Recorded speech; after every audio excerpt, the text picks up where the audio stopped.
So let me start with a brief introduction of Mr. Tarun and Sahil. So Tarun is basically educated in US, starting from University of Austin in Texas, then University of Wisconsin, where he has done his masters in computer sciences. Then he had done his business studies in Harvard.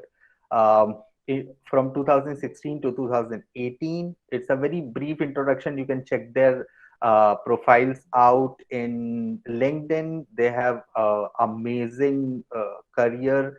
Currently, he is founder and CEO of Nimbus, which is associated with MyWays for a lot of ways.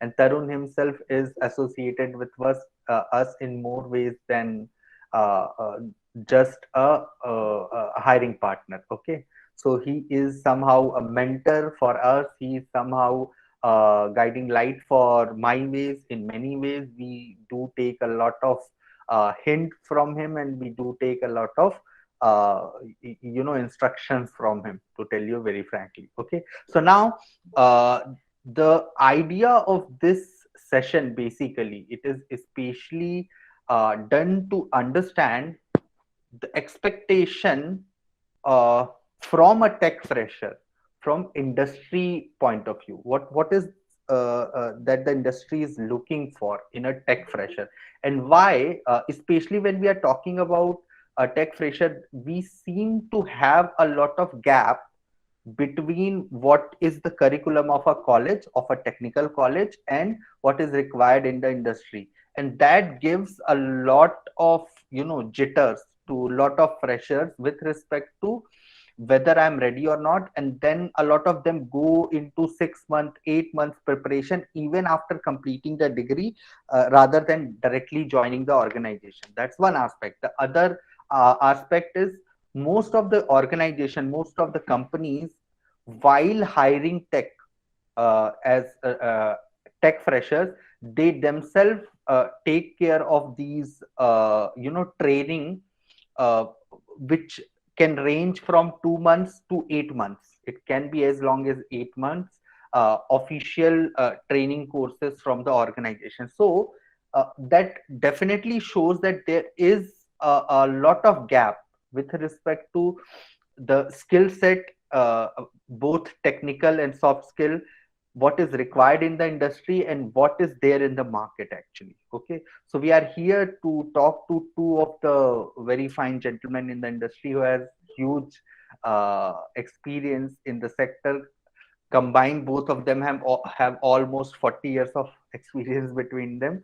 So we try to understand from their perspective what is required. Okay, so I'll open the discussion with both of them with a very simple question, which is, uh, how the trends are defined for a fresher with respect to hiring. Like, what are the factors which define trends? And we can start with Tarun. We'll go into Sahil's introduction once we get the perspective of Tarun. Sorry, can you repeat the question? Yeah.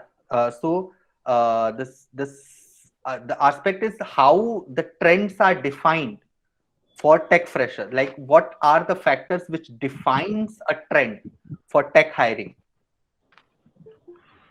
So, if I were to talk about the current trends, I think there's a good kind of tailwind today because there's a really lack of good resources and technical resources across multiple industries, right? So, from a fresher perspective, there's ample opportunities out there as long as they can get some experience while they are in college and can get their skill sets close to what the employers are looking for. There's a lot of leeway today in terms of opportunities available for the freshers, as well as the freshers can take a pick of the opportunities or the jobs out there.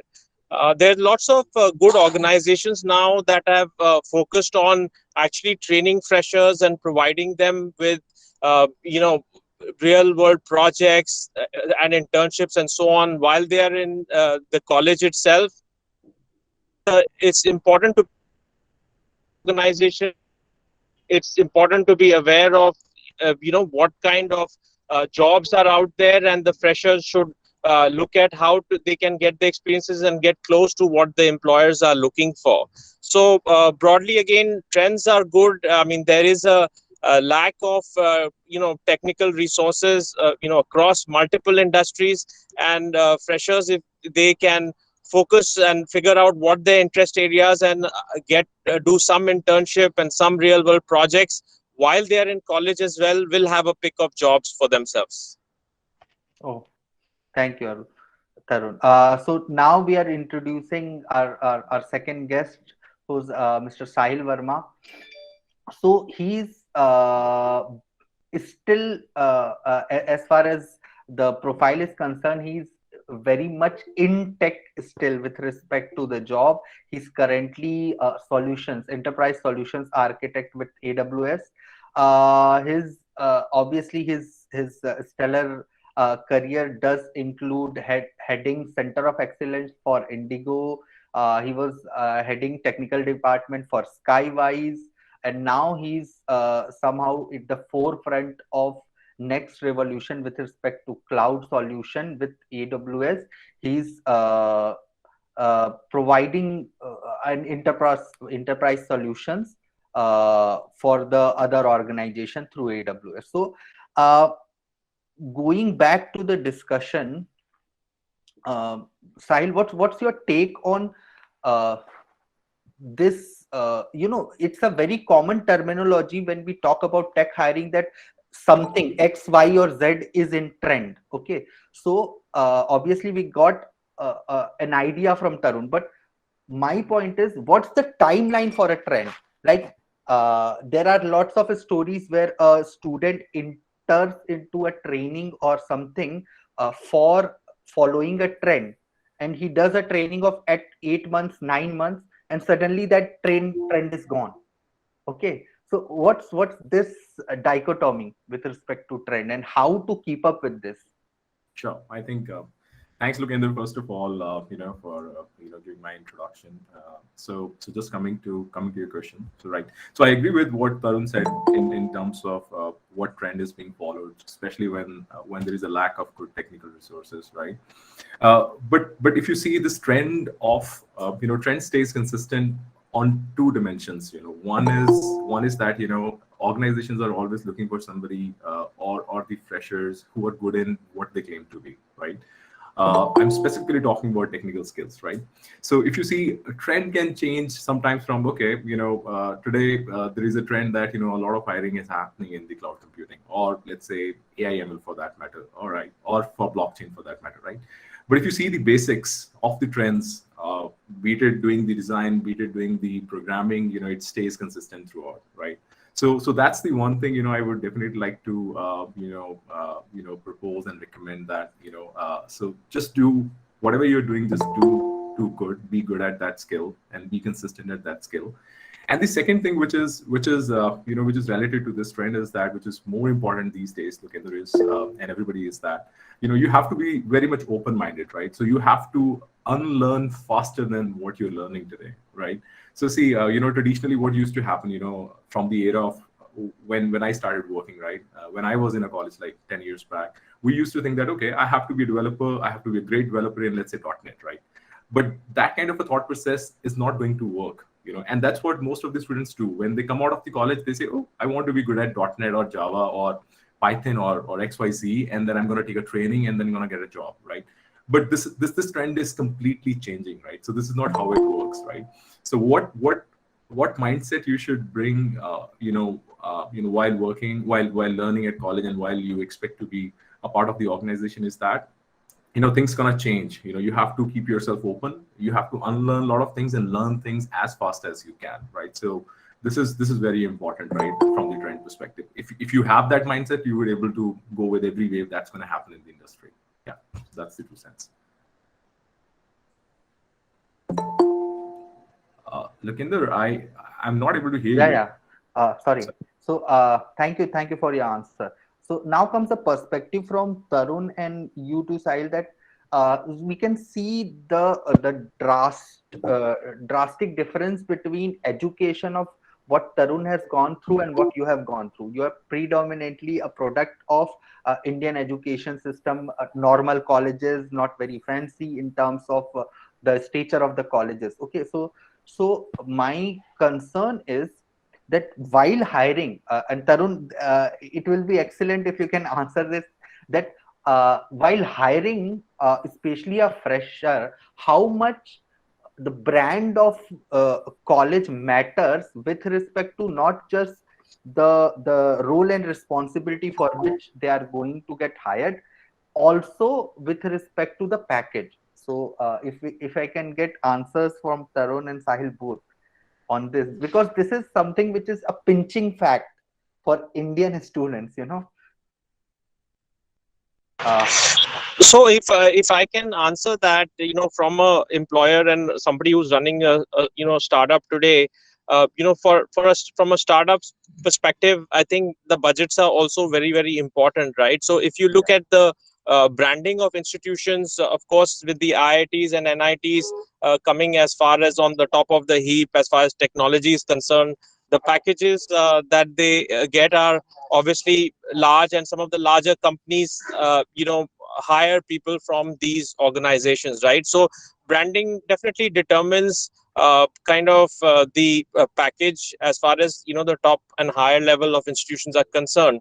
But there's ample opportunities available. Like I said, there's so many jobs across industries that at after a certain point where you maybe after the top few institutions, the branding matters less, right? What matters more is the aptitude and the understanding of the individual, as far as how to code, how to develop algorithms, being able to solve problems quickly. That is important. In addition to that, the attitude also of the individual. How much are they interested in working long term, in solving problems, in fitting within the culture of the organization. That also is important. So again, after the top few institutions, the branding matters less. It's more up to the individual to kind of prove their skill set and their attitude. I think that becomes more important. Thank you, Tarun. As just to introduce Sahil more, as he comes from Shahid Bhagat Singh College, he has done his BTech from there, and basically a product of a typical middle class education system for middle class families or middle class students who have not gone, or who were not being like so um, into the institutes which have bigger brands. I think we'll be interested to know that initial struggle, and what's the your hiring uh, mm, theory with respect to that. Yeah, sure, look at that, right. So see, if you come to the branding of the college, it does matter, right? But it is not it doesn't matter to an extent that you cannot change that perspective, or cannot go to an organization or build something which today or maybe in the past just focused on what college you come from, right?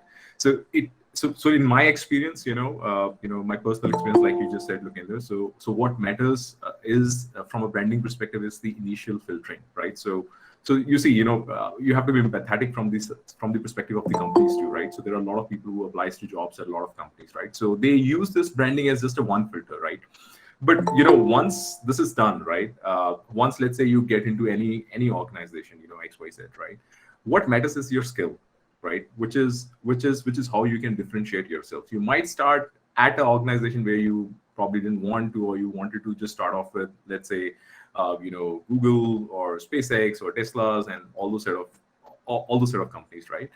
But once you're into any organization, once you refine your skill, one second, once you refine your attitude towards what you want to achieve, right?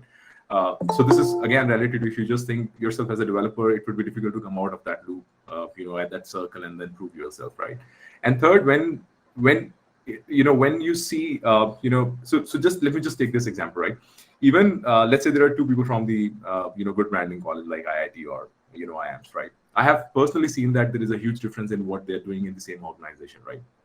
So which means it might be just good to get an entry into something, but it is not going to let you sustain for a longer period of time, right? So in the end, what's going to matter is what you have done, what you are doing with your skills, what you are able to build with your skills. If you keep those principles intact, keep working on yourself, keep honing your skills, you can be part of any organization today, right? So even look at the industry trend. There are so many companies who have come out and said that we're not going to even look at what college you are coming from. We don't even want a degree, of the college, right? So why this is happening? This is all happening because companies have realized over a period of time that maybe the degree is just as good as just to select people initially, but not at a later point of the time, right? So initially you might have a bit of a struggle, but not at the later point of the time. So that's the key thing, right? And just one more aspect into it. I'm sure a lot of you must have a question. I had that at that point of the time. How then I become a little, how can I differentiate myself, right? So one of the key things what organization look today is, is what you are doing with this skill in terms of what experiments you are doing, right? What projects, like Tarun also mentioned, right? What real life projects you are doing, right? What are you doing in your college, right? Are you waiting for an organization to take you in and then you work on project, right? And then prove it, right? So if that's the attitude, then it would be difficult to get out there and get at the right place at the right time. So the attitude should be okay, I know one programming language, or say I know 10 aspects of the business strategy, right? How are you going to put it into practice, and how are you going to experiment? It doesn't matter whether you fail or pass, right? All that matters in the end is how much experimentations you do. And trust me, when we hire, I also hire people. I've been hiring people. So that's the first thing I at least see, that what you have done with us, right? So if you have the attitude to experiment, fail, and learn, and then come up with new things, that's gonna always help you to stay differentiated, and then make your point irrespective of what college you come from, right? So that's my intake on that. Yeah, thank you, sir. It's an excellent take. Like, basically, the idea is not to be rigid with respect to skill set also, and not to be rigid with respect to company also. Whatever chances you can get, you should grab it.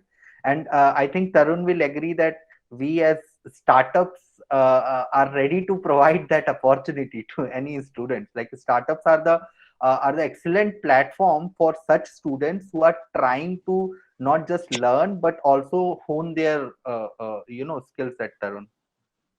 Yeah, absolutely. The other thing that you will find with startups is they're a lot more flexible in Yeah. terms of giving opportunities to students, to freshers to try out multiple things, right? And a lot of students today, youngsters today, want to be entrepreneurs themselves too, right? So nothing like being firsthand within a startup environment and figuring out and learning, seeing firsthand how a startup is progressing, growing, what things are working, and where the failures are happening and what's not working. It's a great way for freshers to come in and get that experience in startups. I think these are excellent opportunities, working for startups.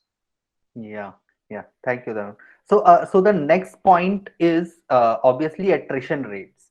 So it's a issue not just for the incoming freshers or who are looking for the job, but also for the organization perspective. But I think we should focus on students, like how they should see the time of their first or second job specifically. We will not go into later part of their career, but is it okay for a student to just stay 3 months in a job or to complete a year?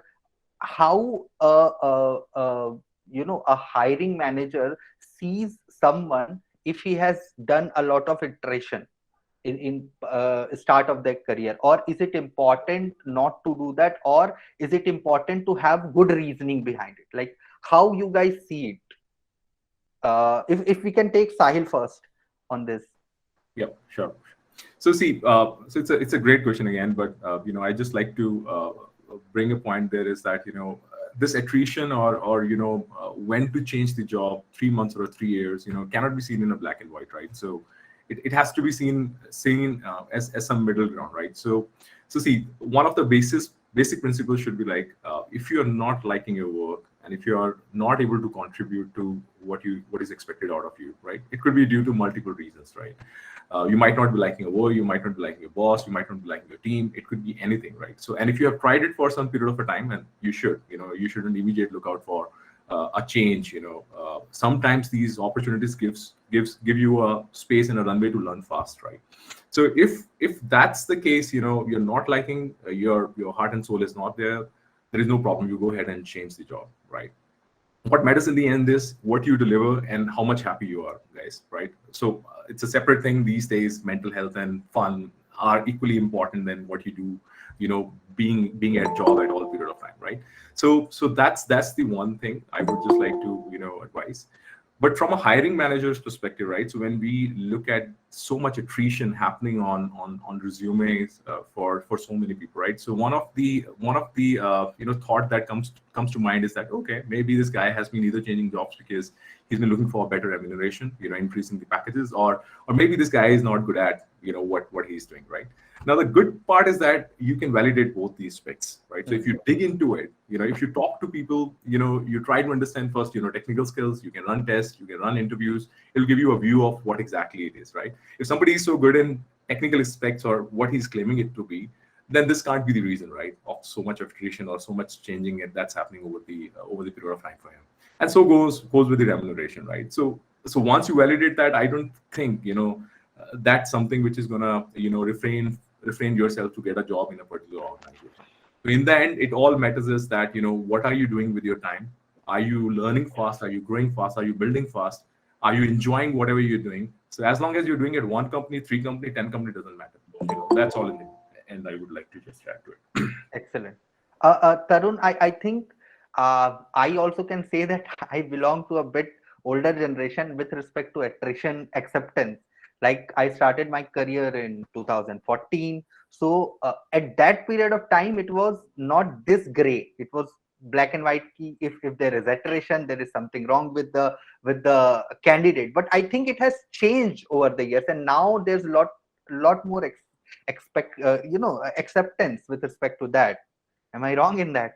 No, I think it depends on the folks who are actually doing the hiring, right? So for us, attrition is definitely a red flag, right? You can start off initially, and it is understandable that you make a mistake maybe once or twice, but beyond that, for us, it's a red flag, right? And any organization, especially if maybe in a startup, especially, one has to be very, very careful about the kind of people you're getting on board, because it's a small setup.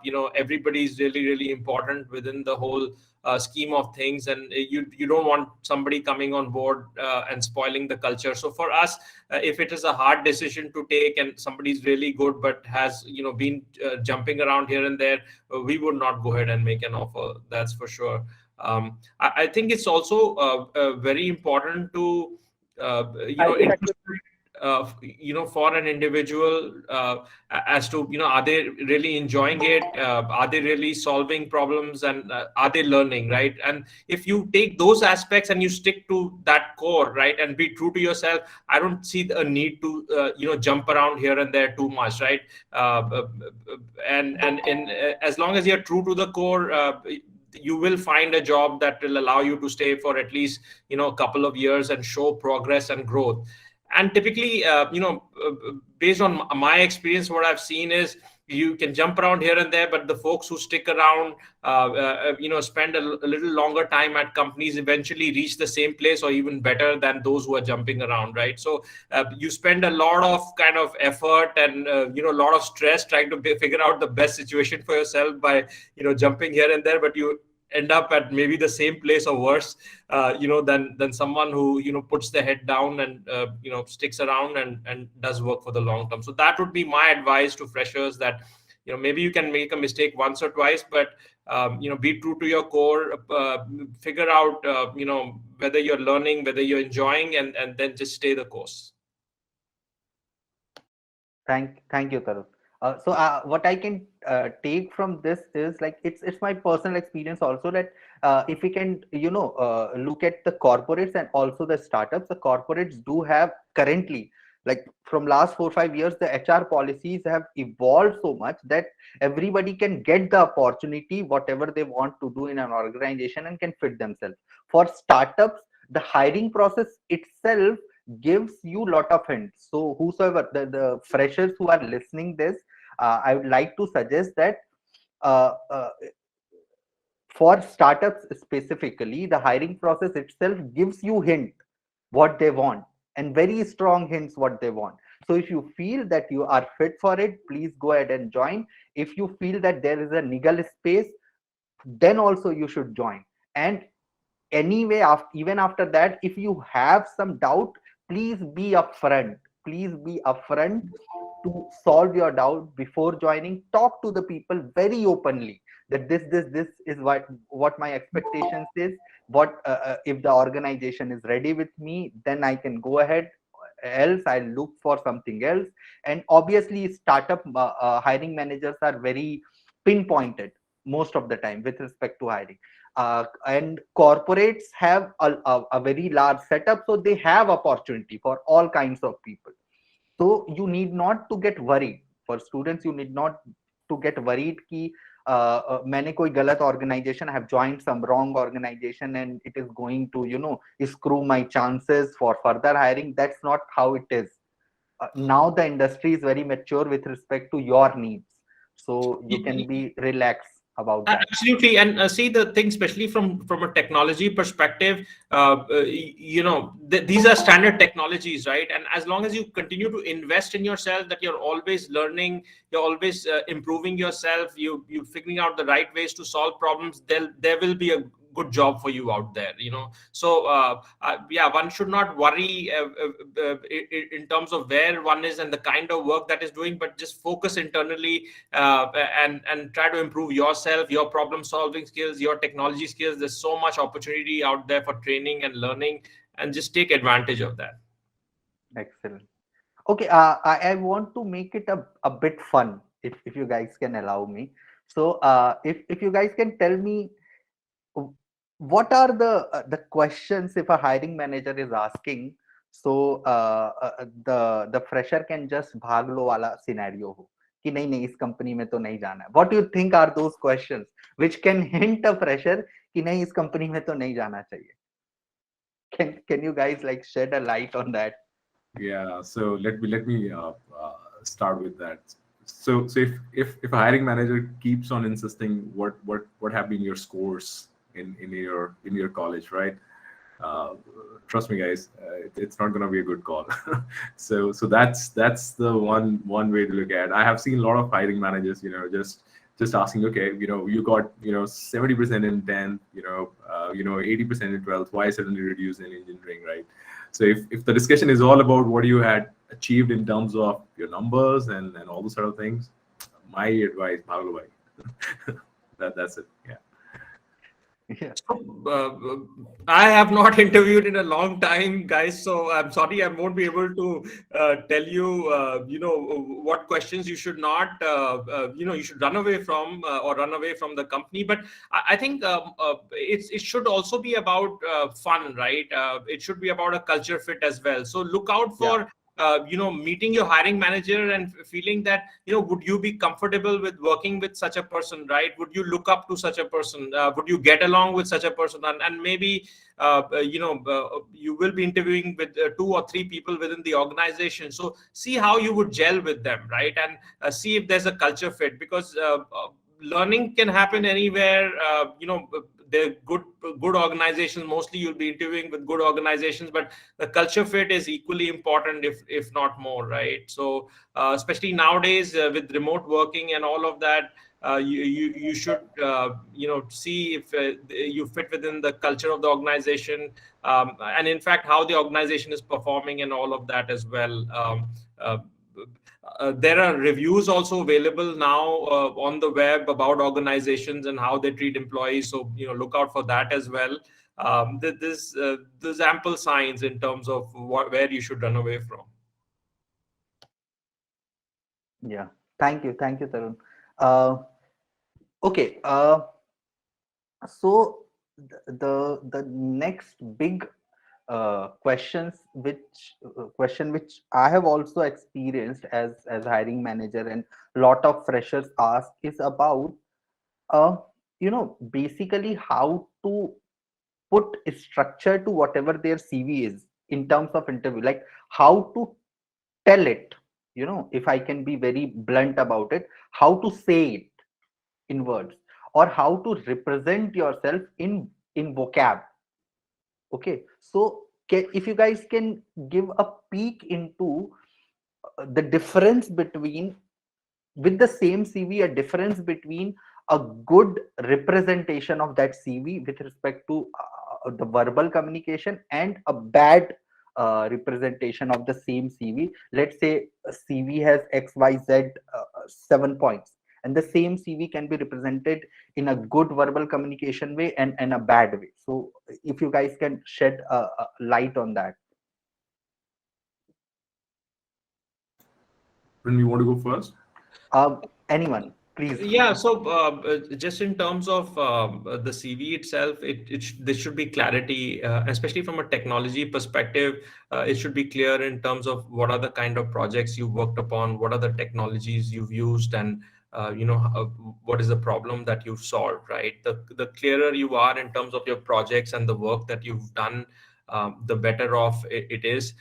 In terms of for freshers, I know there's not much that you can put on the CV, right? So the key there is to try to get internship experience, real world experience while you're in college. And like I said, now there are good organizations out there that are doing this and making this available for you. MyWays, we're working very closely with MyWays as well, and that's another organization that provides you opportunities to work in real world projects and solve real world problems. I think that's really what employers look for.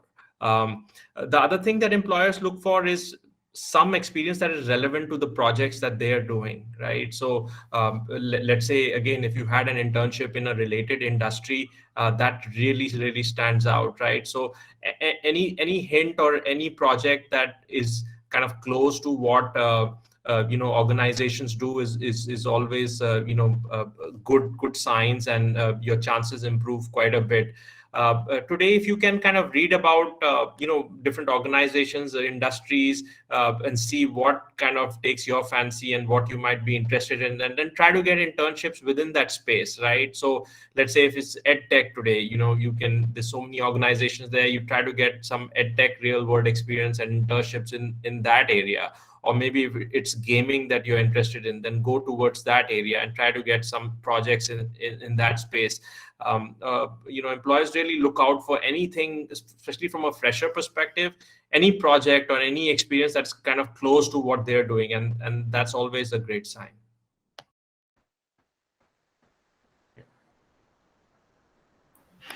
Lookins, you are not audible. Yeah. Sorry. So I'm just putting pointers to what Tarun is saying. One is real world problem, live projects. The second is any project which is relevant to what company or organization is contemporary focus is, basically what they are doing currently. Okay, so we'd like to take Sahil's view on this. Sure. So let me just extend what Tarun said, right? So just from a fresher's perspective, if just imagine this, right? So there are like thousands of students coming out of the college, right? So if your resume is just like a traditional way of putting up what languages or what kind of initiatives you have done, it might be difficult for companies and organizations to differentiate, be it corporates or startups, right?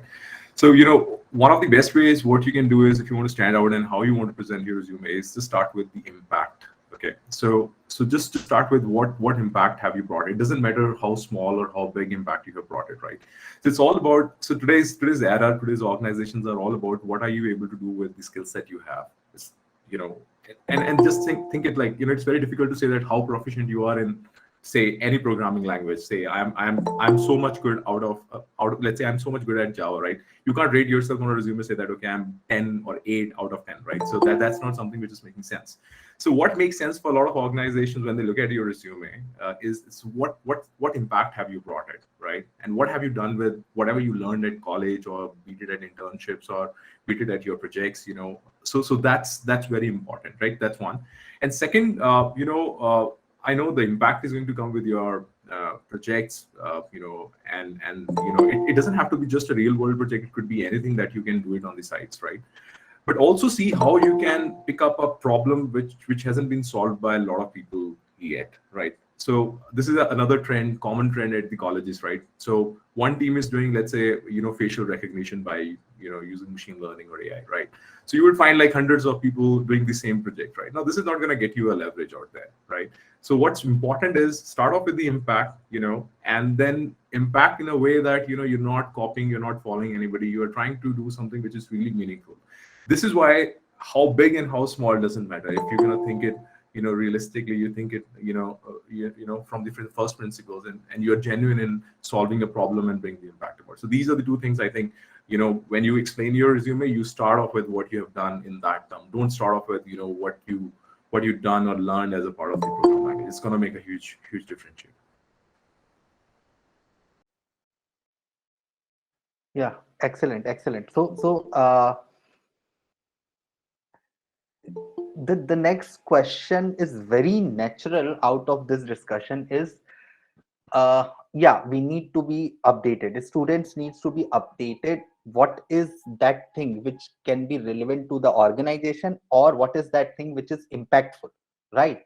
But from where? The question is, what do they need to read? Which is the forum? What is the platform? Who are the people whom they need to follow? So now this is going into a practical aspect of learning or keep themselves updated. Okay, so now the idea is how to keep yourself updated with respect to that. How to keep yourself updated, what to read. Basically, we are talking about platforms now. We are now going into, this is the specific thing, these are the specific people, and where to find these people. I think the key is networking and figuring out people who have done things that you find interesting. And I think the first place is, of course, to start from within your college and look at the seniors and what they have done, and figure out a few who have done well and maybe are working at companies that you're interested in, and then reach out to them and understand what did they do right to get the job.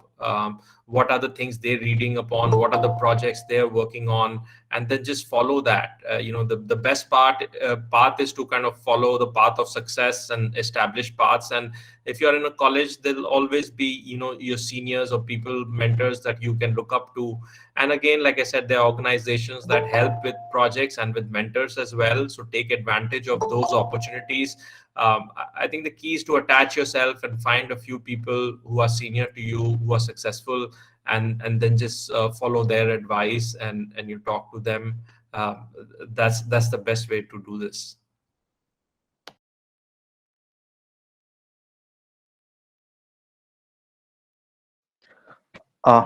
Yeah, thank you, Tarun. Well, Sahil, what do you think about this?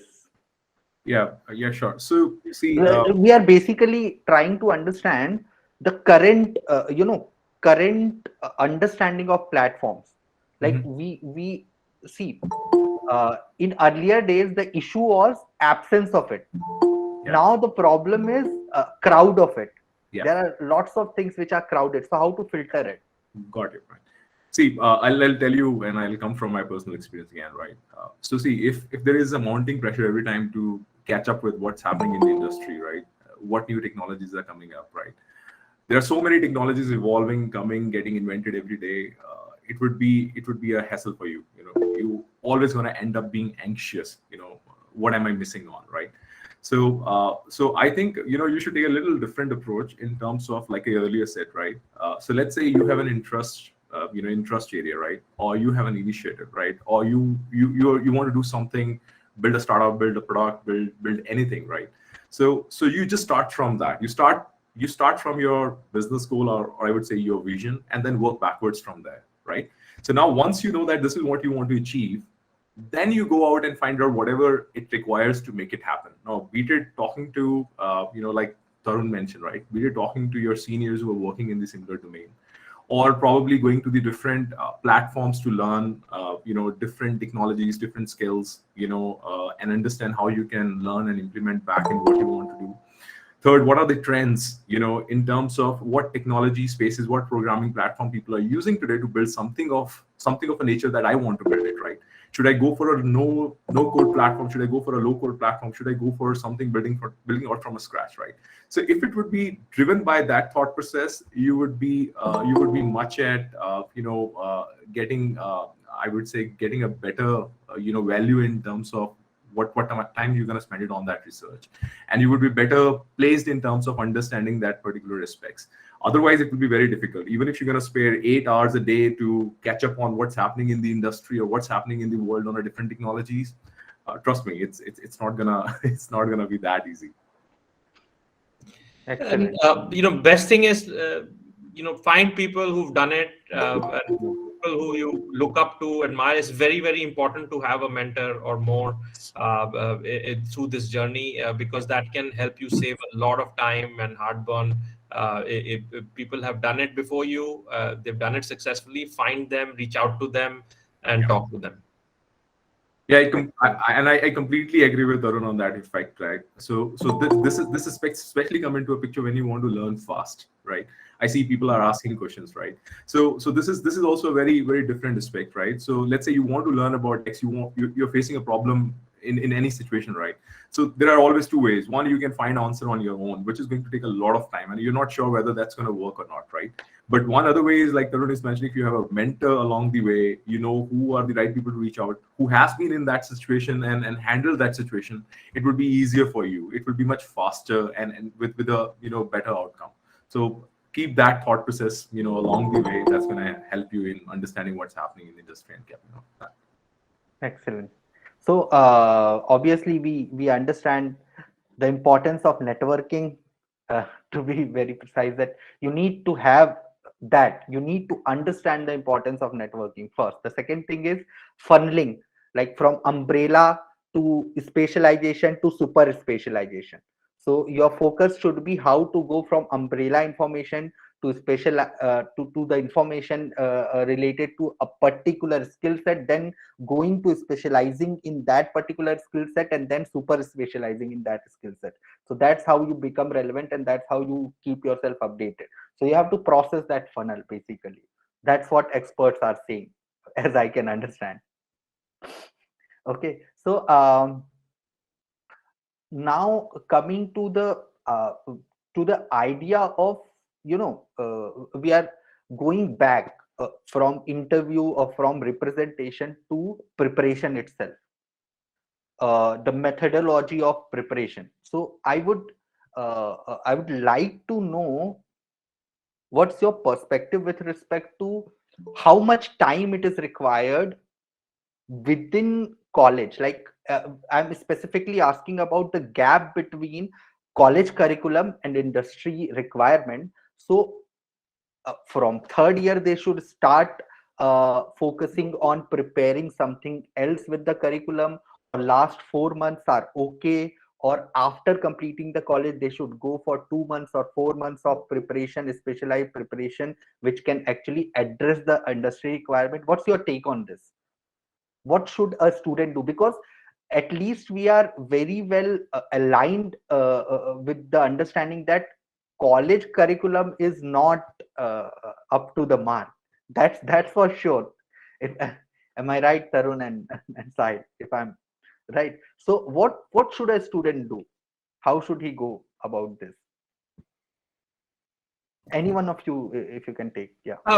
I think there's so much information available out there. So we've already discussed the mentor piece and reach out as early as possible to talk to people. But beyond that, there's a lot of information available online, where you can start playing around and figuring around what is your area of interest, right? Because beyond technical info or technical knowledge. You have to also enjoy what you're doing and be passionate about what you're doing. So I think you should take time as early as possible to figure out what your interest areas are, whether it's a particular industry that is what you're interested in going to, or problem solving within a particular industry, or maybe there's a certain technology that you're interested in. Read about it, watch videos, watch on YouTube and so on, and understand about it, right? And then the earlier you start, the better off you are. So by the time you are in maybe the third or the fourth year, or entering the fourth year, you should have at least some idea in terms of where you want to go and what you want to do. And then use that fourth year to figure out projects or internships within that industry. So by the time you're graduating, you have created a certain skill set and understanding of where you want to go, and you're ready to be hired, and ready to go. And like I said, there are organizations doing that. Even colleges have begun to realize that curriculum is not enough, and they need to provide their students with ample real world and internship opportunities. AICTE talks about it. Colleges are also looking at it very, very actively. So there is a supportive environment that is emerging to provide by the fourth year enough real world experience for the student, and get them closer to becoming employable by the time they graduate. Of course, the numbers are pretty sad in terms of how many students are ready to be employed by the time they graduate, but I think everybody's working towards trying to solve this problem, and over time it will be solved. So become aware of what your interests are, what you would like to do as early as possible. Talk to people, read online, get real world experience, and that's how you kind of grow through this whole college environment or college period. Excellent. So Sahil, there's a trade-off between giving your time, dedicating your time to outside preparation and preparing for college examination. Okay, so the trade-off is risk of losing few grades or few marks, right? So how that trade-off sounds to you? Like, what can a student, because there's a lot of confusion. If you remember your college days, mine, Tarun's, there's always a lot of confusion with respect to decision making, especially when it comes to job, for future job. So how that trade-off should be balanced, if it can be, or if it can't be, so can they take the risk of losing some grades and becoming industry ready, or should they wait to finish the college and go for 2 months, 3 months preparation? What's your take on that? Yeah, sure.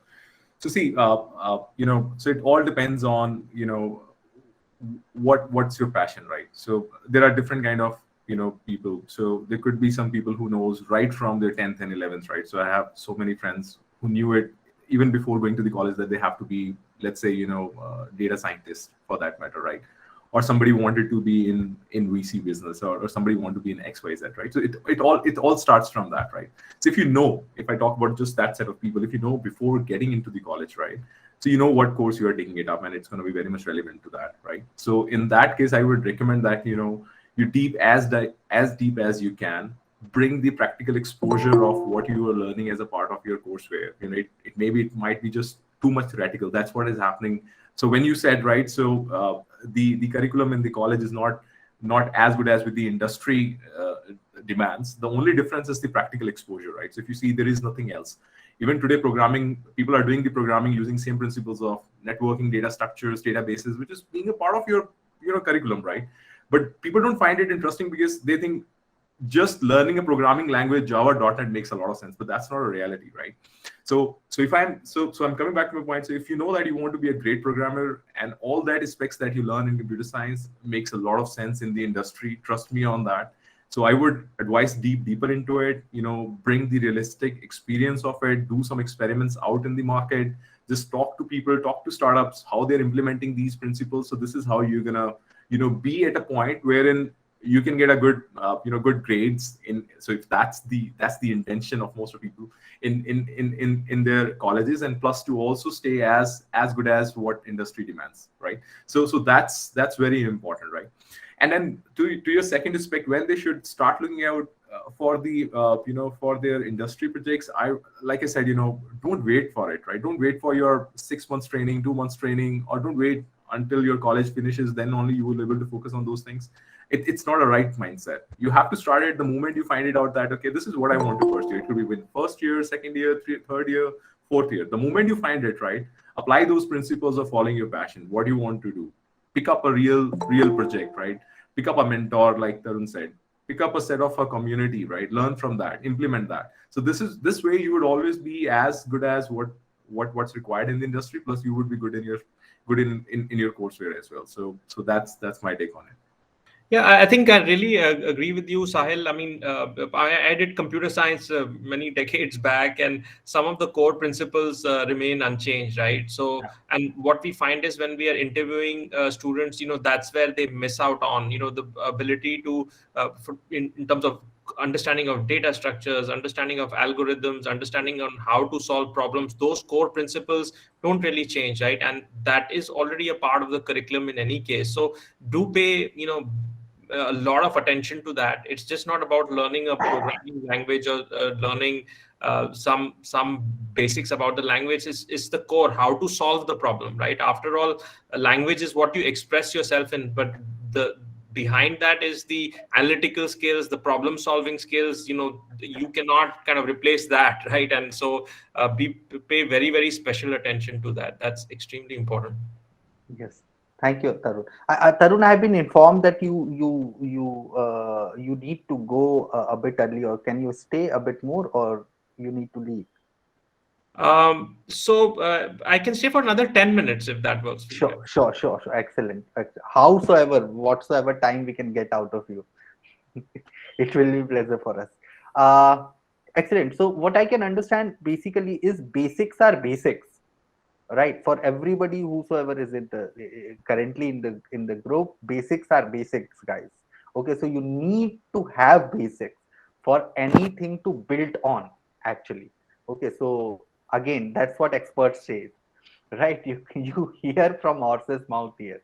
Okay, so you need to focus on basics.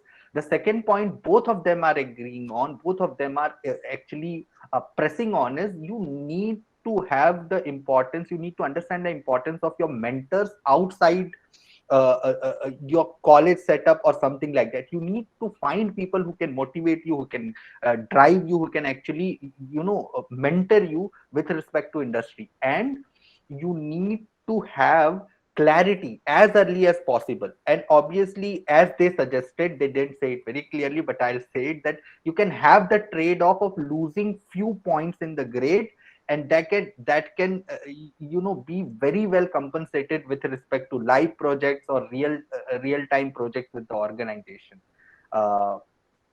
Now we can take a bit breather around what's if you guys can be like so generous to tell us your experience of that time, like how either it is different or same. If we can start with Tarun, like how it is so different or so similar, like what are the things which are very different and which are very same in current times? So I studied in the US and I worked there also. My career was I started working in the Silicon Valley, and so some of the things that kind of I noticed and is even relevant today, right, is the real world experience, right? So during those times it was difficult to get jobs. It was not as good as the situation is today. But the job that I got, my first job, was actually based on my internship, right? So I had done an internship within kind of the oil and gas industry, and I mean that was the only internship I had gotten at that time. And then because of that, I got a full-time job, right? Again, within the oil and gas industry, but they really loved the fact that I had real-world experience and had done some interesting projects, within their space, right? So the relevant point here is that today there's technology has changed so much. There's so much information available. Once you kind of figure out your interests, go after getting live projects and real world experience in the areas of your interest, right? And for sure you will land up with a job in, again, places where that interest you. And of course the chances of you performing well in something that you're interested in greatly increase, right? So again, like from my experience, get an internship or real world project in areas that you're interested in, and the rest will follow.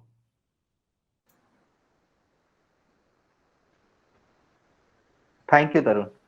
Thank you very much.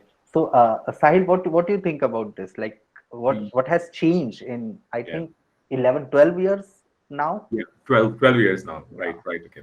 So yeah, I think a lot has changed. I'll tell you my biases, or the biases a lot of people had, who we were studying together at that point of the time, right? So at that point of the time, my mindset was, a lot of people, my student mindset was that, okay, how I can get better grades, how I can impress my professors, so that I can have a better rapport, better projects can be given to me and things like that. Or I just want to get a job. These were the three things, right? How I can do it, how I can crack these three things. So a lot of time has been invested in doing that, and it was something that at that point of the time was the demand, right? But honestly speaking, right, these three things might not make much of a sense in today's world, right? Why? I'll tell you, because at that point of time there were not much choices, right? You are an engineer, you want to just get a job in software company, that was a one linear path people used to think, right? But it's not happening anymore. So even for freshers and a lot of people, there are a lot of opportunities in the different streams and different domains, altogether, right?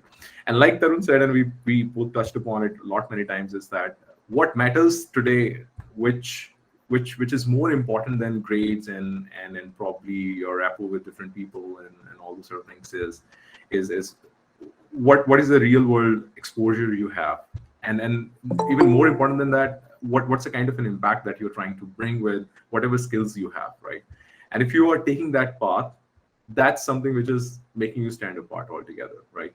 So that's the 360-degree turn. I have seen it out. Now even when I meet people from the colleges, freshers I meet it, I find that most of people have the passions that they're following up on, right? So everybody has one or two or three projects to explain. Like I said earlier, it doesn't matter how big or small. It actually doesn't matter. Even if you're building a small app, doing something which nobody is doing, it is wonderful, right? And if you carry that thought process, it just doesn't help you get a job, right? That shouldn't be the end goal. It lets you build the confidence, one. It lets you build a right mindset, two. Third, it lets you know how to pave your way to make something work, which is very difficult to do it, right? But if you learn these skills, which are even in fact more important than learning a technical skills from day one, be it in your college or be it in your school, that is going to help you throughout your life, right? And once you're going to be in a market, once you're going to be in an industry, you would find thousands of people who knows programming language better than you. Trust me on that. And you can code for 16 hours a day, but cannot be better than everybody out there, right? So it might not matter in the end. So what matters more is that what's your passion? What do you want to bring as a change? What do you think gives you more happiness, and follow it up on it. So that's something which is very important. And that's something which has changed drastically when I was I wish I had some mentors at that point of the time, like Tarun said, to guide me on that path, right? But sometimes people find it out when they actually get into the industry, right? That's how I found it out. But that's very important today. That's really like excellent insight in our heads, not just yours, but in our heads also. Absolutely, it's great. Yeah, I think we have to let Tarun go, and we'll request Sahil to remain with us for next 15-20 minutes more. Yeah, sure. To take up few questions. Tarun, really thank you for your time. I know how busy you are. We know how busy you are, and thank you for this session. And we'll definitely request you to come time and again, and so that we can pick your that brain which is there, for 24-25 years now. You're doing Absolutely. this, so we'd love to. No, And thank you for having me on this forum. It's a pleasure to talk in front of so many freshers, and if I'm able to contribute in any way to help ease the path out there, would love to do that. Again, all the best to everyone who's on this forum, and thanks again. Please take care, and good wishes. thank you, Tarun. Thanks, Tarun. Thank you very much. Nice meeting you. Yeah, nice meeting you. Take care. Bye. Yeah.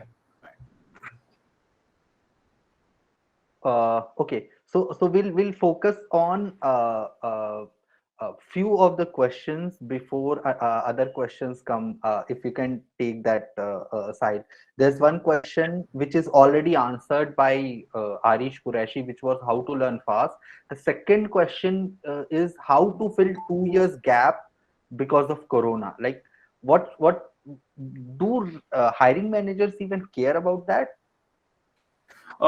Okay, it's a good question, right? So Yeah. when you say gap, it could be anything, right? It could be gap that you were not at job, right? It is the gap could be you took a gap to learn something, right? Probably you wanted to hone your skill on something, right? Or you took Right. some course. You probably due to Corona you might have taken some online course, right? So whatever is the reason, I would say just stay truthful. Okay, you don't have to cover it up. Don't use that language. Don't cover it up. Everybody is smart enough to figure it out, guys. Okay, and it is okay to have a gap. In fact, hiring managers or industries, corporates, as long as it is justified, they appreciate that fact. They appreciate what you're coming out with, right? So even if you say I wanted to take a break for 2 years, I didn't want to work, that's perfectly okay.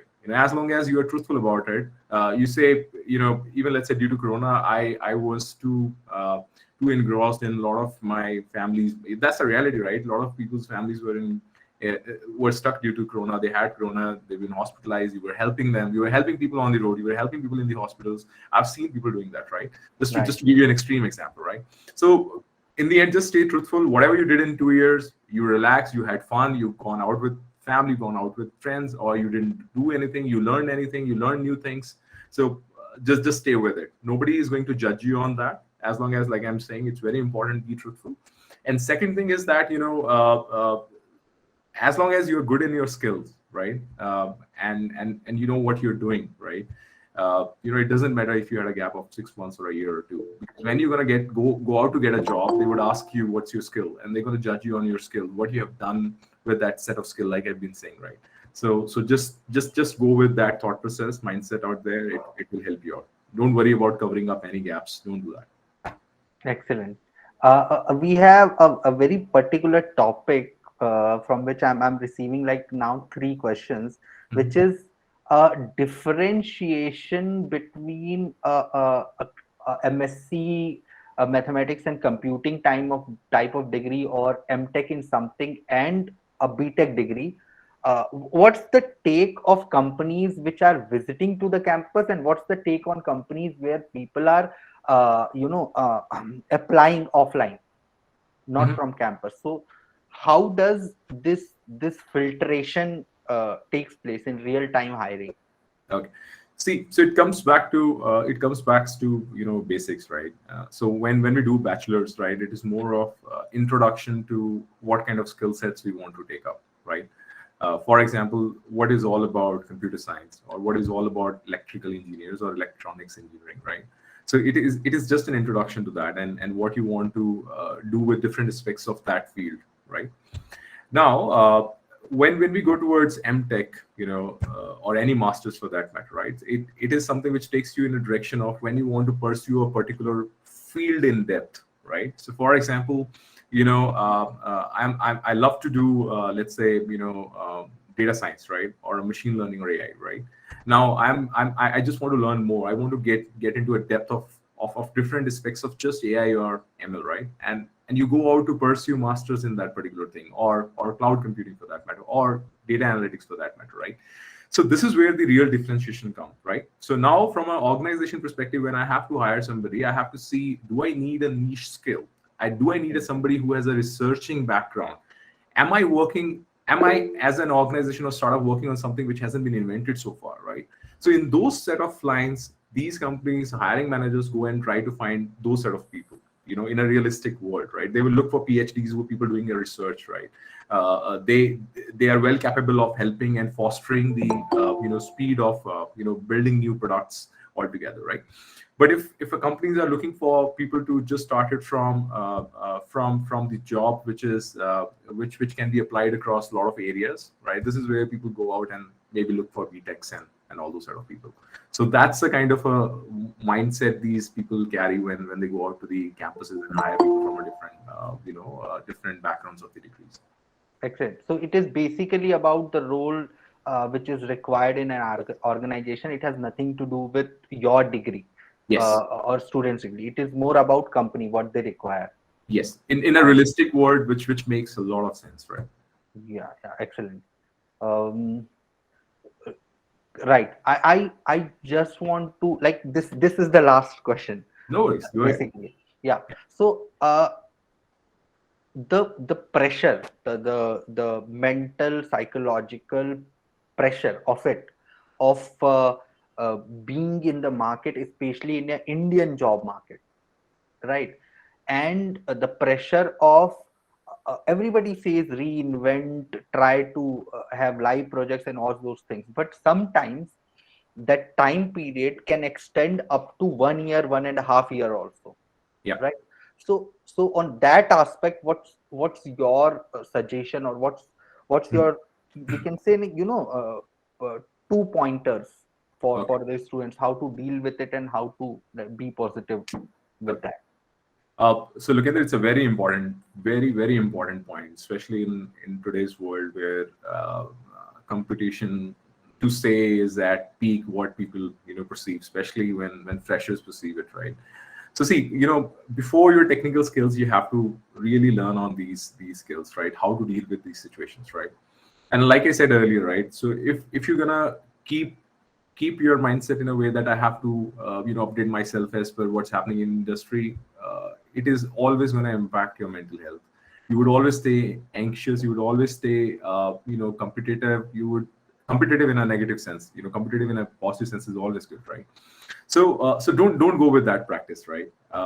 So when you're doing projects, or when you're even finding jobs, or when even you're finding internships, right? So there is no set formula that you have to get them as soon as you get out of the college, or you have to do it in 3 months, you have to do it in 6 months, you have to do it in 12 months. It doesn't matter at all, right? So you have to get things in perspective, right?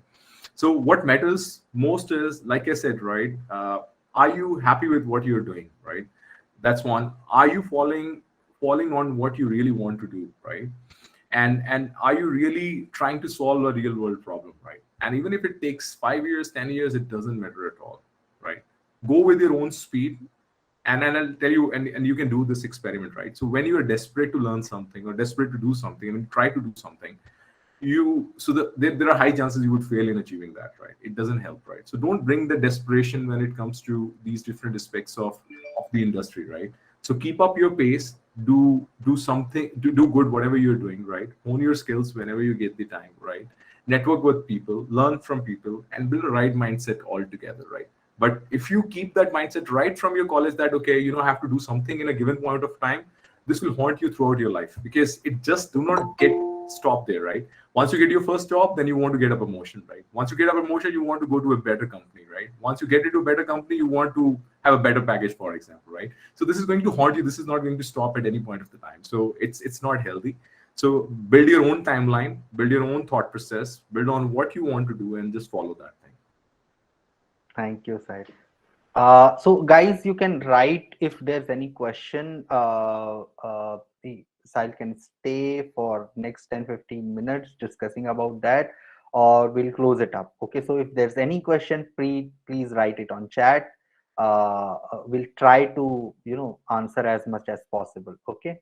So some of the people would really want to connect with you. We'll provide them your LinkedIn ID, Yes. right? So they can do that there. Anything else, guys? If there's anything else, you guys can. Sir, you had spoke previously that the degree doesn't matter much more. What company wants, that's matter much more. So my thing is that in this era, the lots of companies want computer science students. So in this way, how it's a matter that you are pursuing integrated MSc degree, and someone is doing BTech degree in same branch mathematics and computing. How it matters means which people company will have. Okay, so if I got your question right, Ayush, so what you're trying to ask is that if it is not too much of importance, then why companies write down you need a candidate in BTech in computer science or MSc in computer science, right? So Ayush, like I said, industry is evolving in that thought process, right? And whatever you see as a part of that job description, you want BTech in computer science, it is for initial filtering up, right?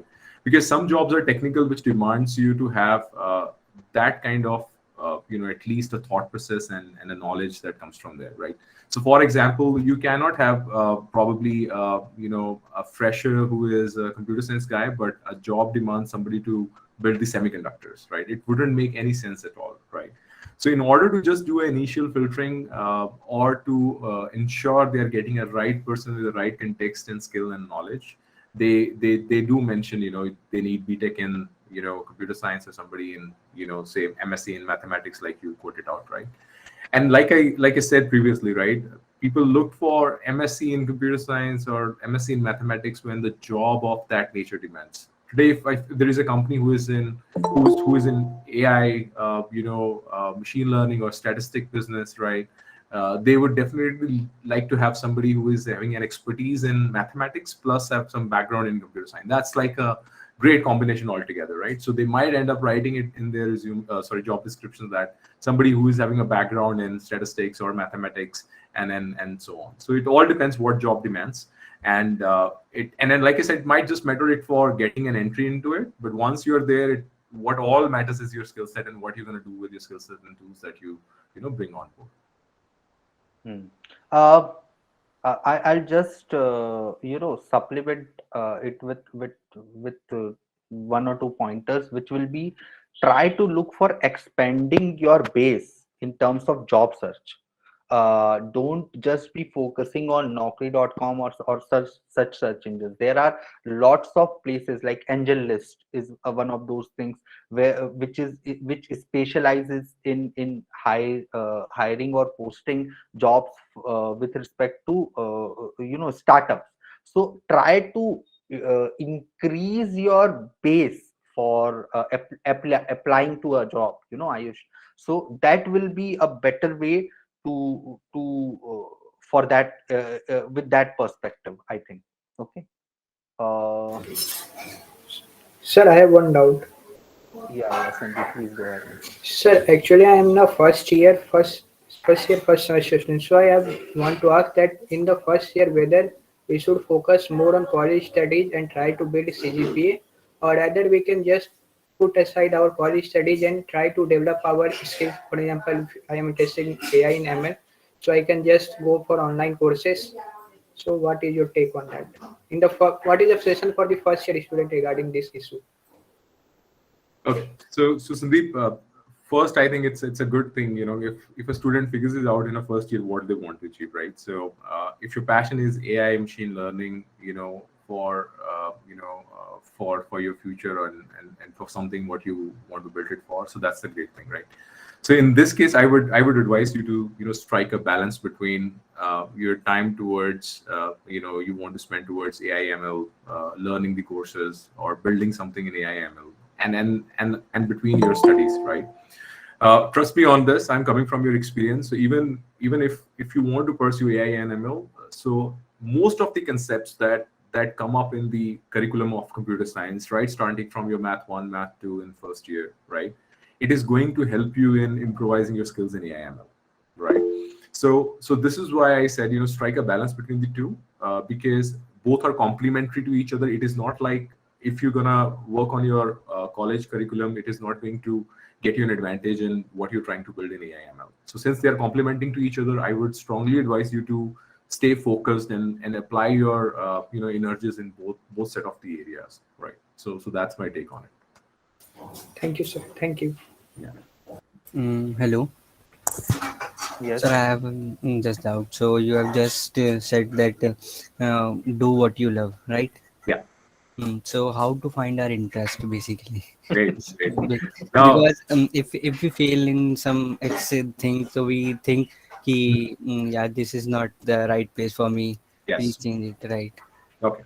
Very great question, Ankur, and I think everybody is trying to find an answer to that. Okay, and I don't think a lot of people have found an answer to it. There is no heuristic or a framework for it. But I'll tell you what has worked for a lot of people. Even I tried to find an answer for it. Is that so Ankur, if you're gonna sit back and wait for an interest to come up in your head or a passion to come up in your dream to follow, it's not going to work. Okay, so if you're not able to figure it out today, it's because of a fact that you haven't tried things enough, right? So if you are at that juncture where you're stuck for it, so the first thing that you can do is start experimenting with a lot of different things. When you're gonna get out and try different things, then you're gonna find it out whether you're liking them or not, right? Whether you find them good enough to pursue for your career or pursue for your next 2 years, 3 years, or 4 years, right? And then this is the only way you can find it out what's your interest areas are, right? And probably what you can do is you can just introspect, sit back and see what things you like, right? What are the things that you enjoy the most, right? It doesn't have to be a technology to start off with. And then try to connect the dots and try to do things, talk to people and see what is making more sense to you when you're talking about those topics, when you're talking about those areas, when you're talking about those things, right? So that's the approach that you can take it out. And it might take 6 months, it might take a year, it might take 2 years, doesn't matter, right? Because along the way you would be learning a lot of things. So if you keep your mindset to learn out of those experiments, so you would able to first find out your interest areas, and then you can follow that passion, and then second, you would always be growing, right? So you would be better version of yourself than yesterday because you would have learned with those experiments. So that's my thought process and a take on that. Thank you. Thank you, sir. Sahil. Thank you, sir. Yes, I think we are coming to closing the session. Yeah. And Sahil, really, really, really thank you for No worries. expertise. No worries. It was a pleasure, Lokendra and everybody, and I'm glad people listen to our conversation. And like I said, let me know if I could be of any help at any point of the time. Reach out to me on LinkedIn. I'm just a message away. Would love to help you at any point of the time. You need any guidance, you need any clarity, more than happy to help. Don't shy away from asking the help. So it is one of the greatest traits, right? so it is. I'm very serious about it, right? Don't shy away from asking help from people, right? It's one of the greatest traits that you can build it up in your life, right? So that's my take on to it. And then last one thing I just want to say, along your way, be it in your college or after college in the industry, have fun, guys. Don't try to delve too much into what's gonna make out of your career, right? Things gonna go in line, things gonna fall in line the way you want it if you're gonna be just pursuing what you're pursuing, and if you're loving what you love, what you're doing, and if you're gonna keep honing your skills, right? Along the way, have fun as much as you can. Just don't focus on studies. Just don't focus on what you're gonna get out of your college, what you're gonna get out of your job, right?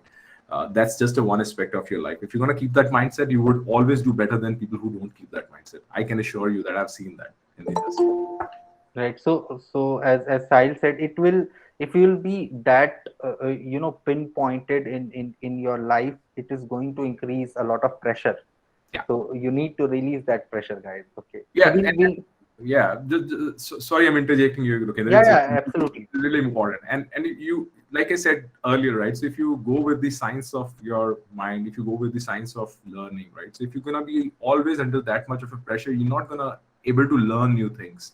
So like Ankur asked, you're not gonna come up with what you actually like. You would be you would not have that space in your headset to understand that aspect. So just strike a balance between the two. Don't compare yourself with people, compare yourself with yourself. Doesn't matter how much you have learned, how much you're earning, how much better job you have got. It doesn't matter in the end, as long as you're following up your own path and your skills. It will take you where you want, but just stick to it.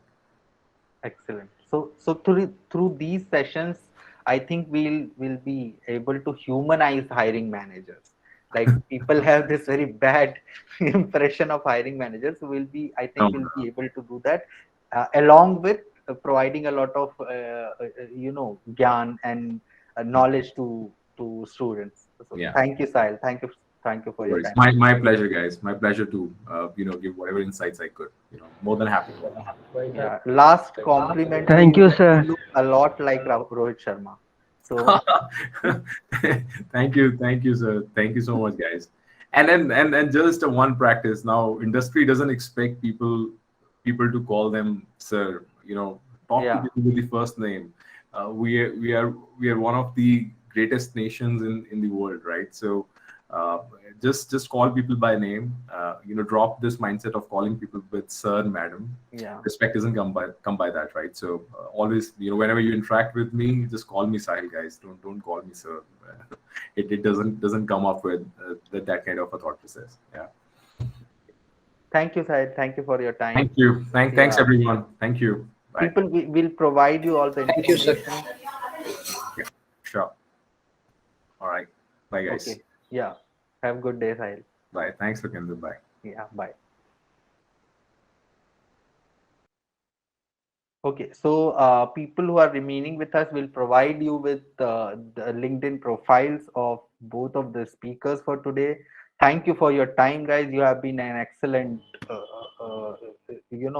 recipient of whatever we have gone through, and we'll keep having these sessions.